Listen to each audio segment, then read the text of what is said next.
Who were you talking to? I heard a female voice. None of your business. Well, the reason I wanted to do this film actually was because of the topic. I'm from Houston. It's a huge sex trafficking industry. I mean, I've heard horror stories growing up. I mean, from girls that went to the schools by my school, from girls who went to places I went to, like the malls, the grocery store parking lots, even. Like it's a huge thing where I'm from, and it's so, you know, prevalent in this society. It happens all the time. And you hear the stories, but no one really does anything. You see the missing faces in the grocery stores. You see the milk cartons, all of that, and you don't really pay attention to it because sadly we just become immune to it. We see it all the time. It happens all the time. Like, oh, somebody else went missing. Oh, she's just a runaway. It's like just because she was a runaway doesn't mean something happened and she didn't end up in a situation she didn't want to be in. And so I think because we become so desensitized to do a film like this that really wakes people up, and it's like these are the girls that you see posted in Walmart, in CVS, and like all, like these are the girls that you hear about that went missing at the mall, that did all these things, and we're just like told to always walk in groups and to be careful, just as women in general. But it's like just like teaching girls how to not be kidnapped is not a solution to anything. Mm-hmm. And it's like, here's how it happens. And you can't blame them, because when I was doing my research for this film, I realized a lot of girls, most girls who end up in sex trafficking, it's because of someone that they know. And so that's what was interesting, is my character Hope ends up in this because of someone who was her babysitter that she trusted. And that's the case with most of these girls, is like it's someone that they know. So it's not like they're running away with strangers. It's like they trust these people, and then they end up in bad situations that they can't get out of. I mean, Moxie, you're absolutely right. Like, it is not the victim's fault. And yet when these things happen, you just don't want to be affiliated with it. I mean, I started crying and like ran out of the room, like and it wasn't even like a big deal, but it was just something that made me feel very uncomfortable. And, I mean, I'm from Malibu. I think that this is a really important topic as well, but I didn't get to see it up close. So, fortunately, and I hope that, I hope that it raises awareness without people having to have it hit close to home. It was definitely really hard to film a lot of it, because I'm someone like this. Not only was my first really major film, but it was this film that I knew was going to be a dark topic, was something I was not, normally comfortable with. I'm comfortable with my body. I'm comfortable with showing my body, but all of a sudden to have, granted, they were all very professional, but to all of a sudden have men that you don't know, some of them twice my age, all of a sudden, doing these things to you, and it's fake. You talk to these people, they work it out to make sure you're comfortable. A lot of the times, the guys for the party scene, a lot of them were very professional, and they would ask me, for consent. Is this okay? Well, how do you feel if I did this? Are you okay? Like super nice guys.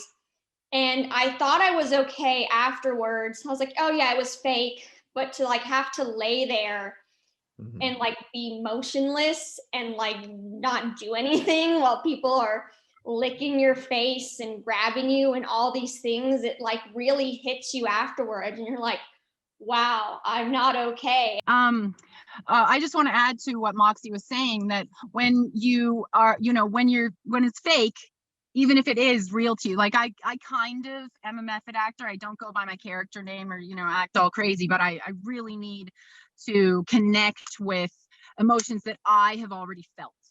So, when you are thinking that it's fake and thinking that it actually was real to you, it seems like you're complicit in making a movie, in telling a story. And it's just it's a complete dichotomy that you're just like, I want to tell you that I hated, no offense, but I hated, having to put myself in these situations. I'm telling your father. Get out.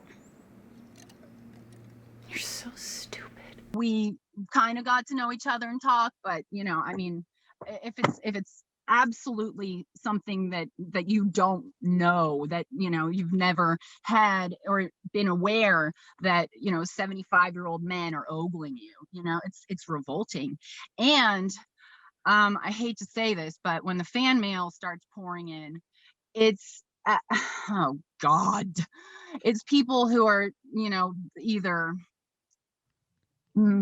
sick or the most crushing thing is young girls who look up to you because they've had experiences like this and they feel like you really are making it real for them. So either way, like the people who actually come up to you, you're just like, oh god, okay, thank you so much for liking my performance, yeah, you can have a picture. And you're just like, ah! I mean, like Moxie said, like you're not shy about your body, but then all of a sudden your dad, my dad, says like, oh yeah, your movie's all over Showtime, and I'm like, oh, I want to die.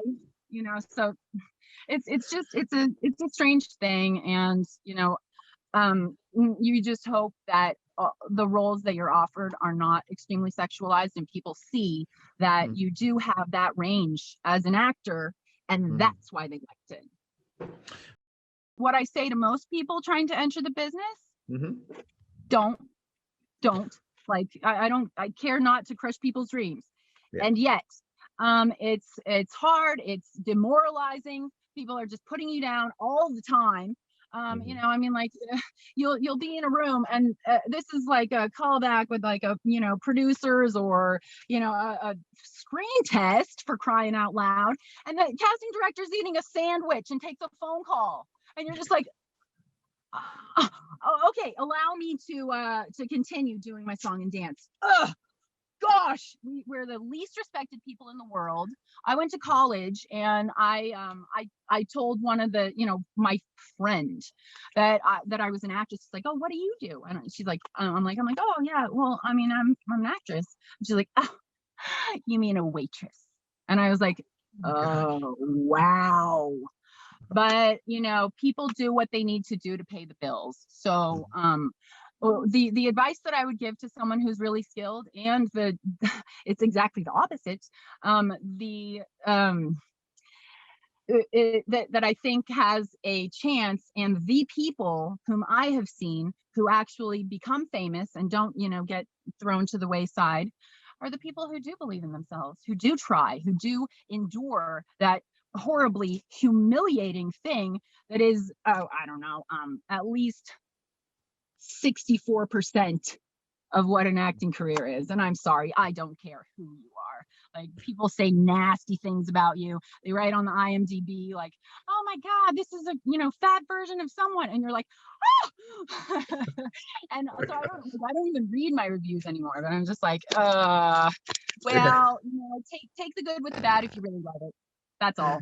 I would say do it if you feel safe, if it's something you're comfortable. It's like, if you can't watch it on a screen, maybe you can't do it, but like, know your limits. Like, know, like, if it's something you really can go through with, that not only applies to the film, but just to acting in general. Like, it's not easy. You have to endure. I mean, yeah, you see things all the times. I don't like reading reviews. That's not me. I did not want to read any reviews when the film came out. And then I got curious. I did read a couple.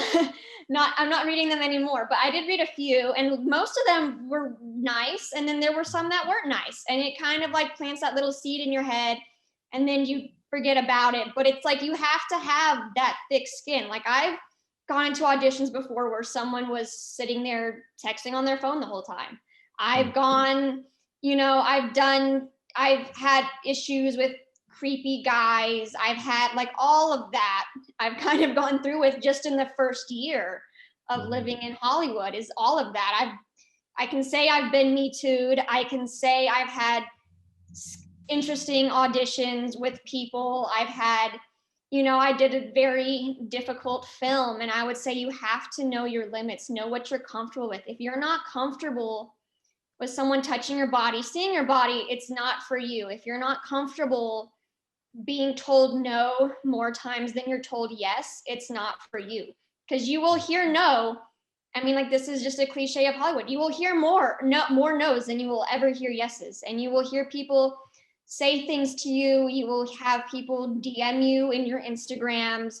You will have all of that. Yeah, I mean, I still to this day, when I was in high school and getting ready to go out and like really start my career as an actor, and people asked me what I wanted to do, and I would tell them, I'd get the, oh, like the pity, like they try to be nice, but they're just kind of like the Southern way of being nice, which is like, oh, honey, like that's sort of like word looked. Yeah, like they think you're stupid because you're trying to make it in something that's near impossible. And all of my friends my age have experienced some form of like, oh, you think you can be an actor? And it's like, if you're smart, yes, you can be an actor. Will you ever get famous? No, but that doesn't mean you can't have a living where you do something that you love. But you do have to know your limits, know what you are okay with, and be okay with being told no, and have a thick skin, because that's what it is. It's like your whole life, all you're doing is marketing yourself. And when you get that one job, like, that's great, but it doesn't end there. Like 90% of my job is auditioning, 10% is getting the job. And to me, like, that's the form of payment. That's what it's like. It's like you have to understand that your job is to audition. The job is the reward for an audition. Yeah. Once you got the job, you're stellar, everything's cool. But I mean, like the one Hail Mary moment that I can really remember, and this is just because it was my first role, was I was, I auditioned like with my dad and like reading out of the book of Lolita. Like I missed the auditions when they were in Los Angeles. And then they tracked me down and said that from that tape, they wanted me to come to New York. And I was like, oh, okay. So I interviewed with them for a week, and they brought in Adrian Lyne, they brought in Jeremy Irons. And then they sent me back to the airport in the first limousine that I've ever ridden in. And I was like, oh, that was nice. But I mean, I was just excited to ride in a limousine, And apparently they had called my father and my mother and, asked them whether it was okay. Because I went by myself, which is weird enough. But so it was just when I found out that I got it, I was in a state of shock. And then my friends asked me, they were like, oh, haha. And they were just excited that I got to go to New York, and they were like, oh, did you get it? And like, they were just being funny, not mean. And I was like, yes. And it was just, I mean, that was the instant that it became real to me. So, everything else is like, you can't compare the moments of everything else, but anytime that you actually try for something and succeed, I think is a Hail Mary moment, especially when, the pressure that you're under, who you're up against, like you're competing with everyone. So, aside, I can't, like any artistic pursuit, I'm sure, because it's so much fun, has a lot of competition. But when you are, when you're told no, it's just like, meh, ouch. But when you're told yes, you're like, wow. And especially if you think that you kind of masked it up. I'm not usually confident about the times when I'm just like, oh, nailed it. Like those are the times when they're like, we don't know what she was doing. And then like when I actually get hired for something, I'm just like, oh, because I barely audition now. I just like, because I hate it. But you know, I mean, I've been lucky enough to actually still keep working even though I hate it. So there we go.